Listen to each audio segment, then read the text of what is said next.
So when we have a win or we have a loss, we ask ourselves why. Because if we can't figure out why, it can't be repeated.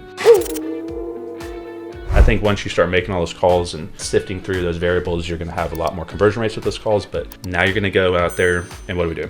Test, try what we kind of know, get a lot of reps in, get a lot of data, step back and audit the data. Okay, this actually worked. Why did it work? So when we have a win or we have a loss, we ask ourselves why. Because if we can't figure out why, it can't be repeated. And then if we said, okay, well, they worked with me because they were my mother.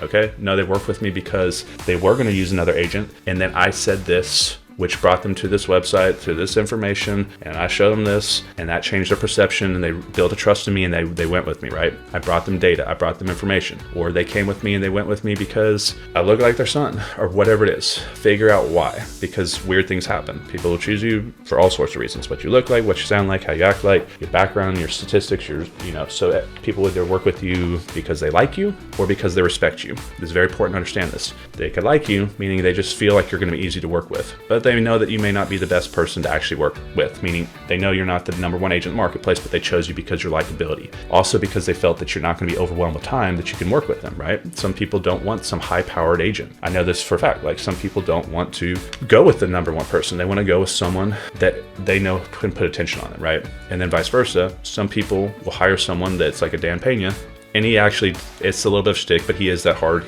That's that old generation. Some of my mentors were that hard. They are that hard. I have one that used to like physically assault me. He grabbed me by this is my mentor. He loved me, kind of. but the point is they would work with someone because they respect him. They know that he's not a good person, not gonna be fun to be around, but he's gonna get the shit done. He's gonna get the job done.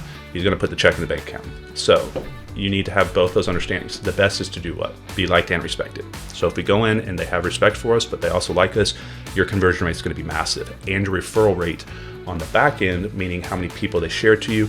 Joey did a great job for me.